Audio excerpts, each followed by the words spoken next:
साथियों, जय विज्ञान जय संविधान। मैं डॉक्टर अखिलेश कुमार आपके बीच उपस्थित हूं।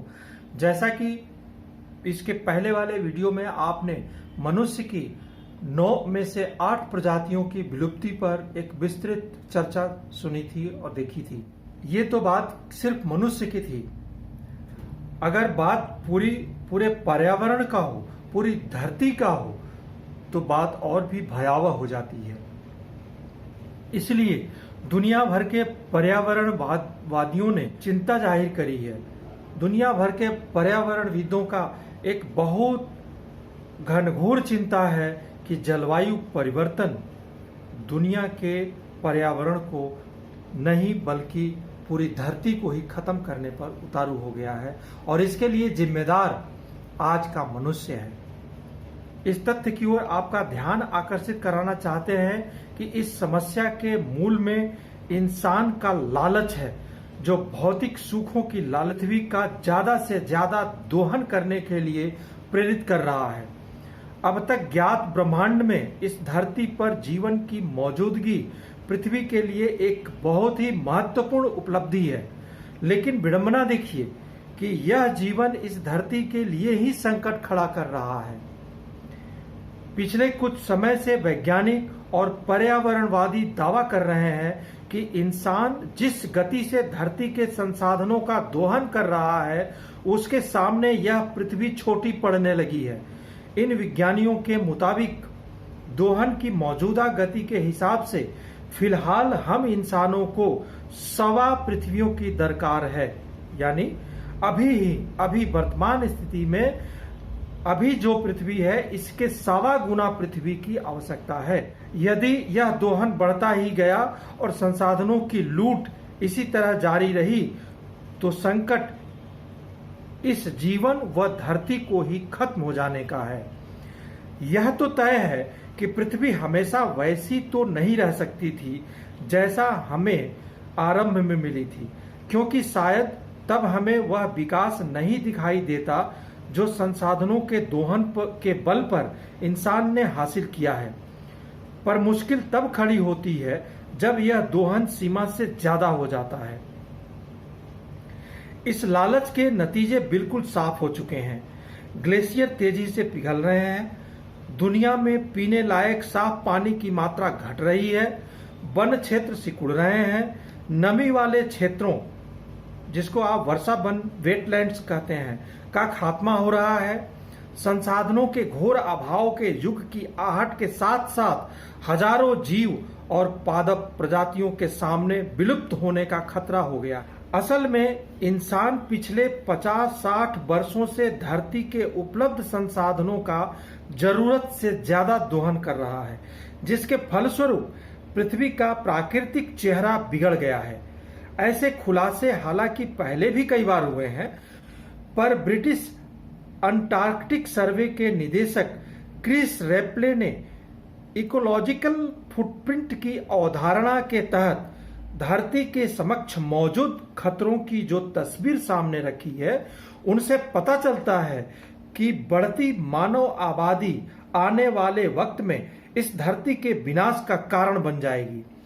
आबादी में तेजी से बढ़ोतरी के कारण पूरी दुनिया में ऊर्जा की खपत बढ़ रही है, खाद्यान्न की समस्या और विकराल हो रही है, प्रदूषण घातक रूप ले चुका है और धरती को जलवायु परिवर्तन की समस्या से सतत जूझना पड़ रहा है। 95 देशों के अलग अलग क्षेत्रों के 1360 विशेषज्ञ $2.4 करोड़ की भारी भरकम खर्च से मिलेनियम इकोसिस्टम असेसमेंट AMA नामक रिपोर्ट तैयार कर चुके हैं। उसमें भी यही बात कही गई है। AMA प्रोजेक्ट के मुखिया और विश्व बैंक में चीफ साइंटिस्ट रॉबर्ट वाटसन के शब्द में कहें तो हमारा भविष्य हमारे ही हाथ में है, पर दुर्भाग्य से हमारा बढ़ता लालच भावी पीढ़ियों के लिए कुछ भी छोड़कर नहीं जाने देगा। उनकी रिपोर्ट कहती है कि इंसान का प्रकृति के अनियोजित दोहन के सिलसिले में यह दखल इतना ज्यादा है कि पृथ्वी पिछले 50 वर्षों में ही इतनी ज्यादा बदल गई है जितनी कि मानव इतिहास के किसी भी काल में नहीं बदली। आधी शताब्दी में ही पृथ्वी के अंधाधुंध दोहन के कारण पारिस्थितिकी तंत्र यानी इकोसिस्टम का 2/3 हिस्सा नष्ट होने के कगार पर है। जीवाश्म ईंधन यानी पेट्रोल डीजल के बढ़ते प्रयोग और जनसंख्या वृद्धि की तेज रफ्तार धरती की सीमित संसाधनों पर दबाव डाल रही है। इस वजह से सिर्फ भोजन का ही नहीं बल्कि पानी, लकड़ी, खनिजों आदि का भी संकट दिनों दिन गहरा रहा है। आज जिस पेट्रोल डीजल के भंडार पर मानव प्रजाति अपनी सफलता की मीनारें खड़ी कर इतरा रही है, दोहन की गति ऐसी ही रहने पर यह इमारत ढहने में समय नहीं लगेगा, क्योंकि तेल के सभी स्रोत तब सूख चुके होंगे। वैज्ञानिक धरती पर जैविक विनाश की चेतावनी दे रहे हैं। National academy of science journal में छपे शोध पत्र ने धरती पर जैविक विनाश की चिंतनीय चेतावनी दी है। लगभग 4.5 अरब साल उम्र की यह धरती अब तक 5 महाविनाश देख चुकी है। इस क्रम में लाखों जीव व वनस्पतियों की प्रजातियां नष्ट हुई हैं। 5वां जो कहर पृथ्वी पर बरपा था उसने डायनासोर जैसे महाकाय प्राणी का भी अंत कर दिया था। इस शोध पत्र में दावा किया गया है कि अब धरती 6ठे विनाश के दौर में प्रवेश कर चुकी है। इसका अंत भयावह होगा, क्योंकि अब धरती पर चिड़िया से लेकर जिराफ तक हजारों जानवरों की प्रजातियों की संख्या कम होती जा रही है। वैज्ञानिकों ने जानवरों की घटती संख्या को वैश्विक महामारी करार देते हुए इसे 6ठे महाविनाश बताया है। बीते 5 महाविनाश प्राकृतिक घटना माने जाते रहे हैं, लेकिन वैज्ञानिकों के मुताबिक इस महाविनाश की वजह बड़ी संख्या में जानवरों के भौगोलिक क्षेत्र छिन्न होने को बताया जा रहा है। स्टैनफोर्ड विश्वविद्यालय के प्रोफेसर पॉल आर इरिच और रोडेल्फो डिरेजो नाम के जिन 2 वैज्ञानिकों ने यह शोध तैयार किया है, उनकी गणना पद्धति वही है जिसे union of conservation of nature जैसी संस्था अपनाती है।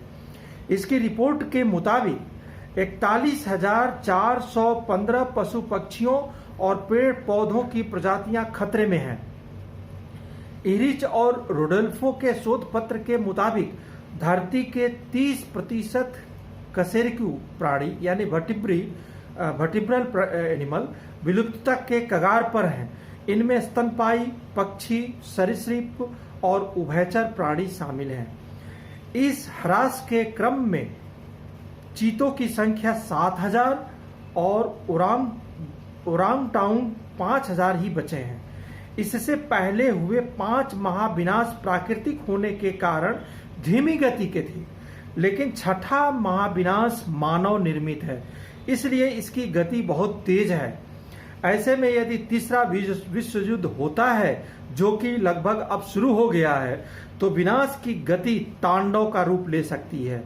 इस लिहाज से इस विनाश की चपेट में केवल जीव जगत की प्रजातियां ही नहीं आएंगी, बल्कि अनेक सभ्यताएं और संस्कृतियां भी नष्ट हो जाएंगी, जिसका ट्रेलर दिख रहा है। शोध पत्र की चेतावनी पर गंभीर बहस और उसे रोकने के उपाय अमल में लाया जाना जरूरी है।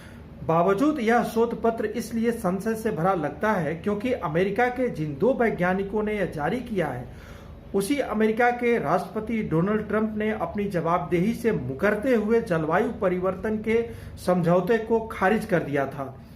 इसलिए यह आशंका प्रबल है कि दुनिया का राजनीतिक नेतृत्व इसे गंभीरता से लेगा और वास्तव में नहीं ले रहा है, वरना आज रसिया और यूक्रेन, नाटो और ये सारे जो लोग लगे हुए हैं, जो देश भिड़े हुए हैं, ये नहीं भिड़ते।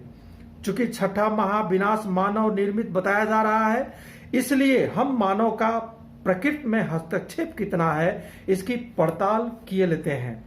एक समय था जब मनुष्य वन्य पशुओं के भय से गुफाओं और पेड़ों पर आश्रय ढूंढता फिरता था, लेकिन ज्यों-ज्यों मानव प्रगति करता गया, प्राणियों का स्वामी बनने की उसकी चाह बढ़ती गई।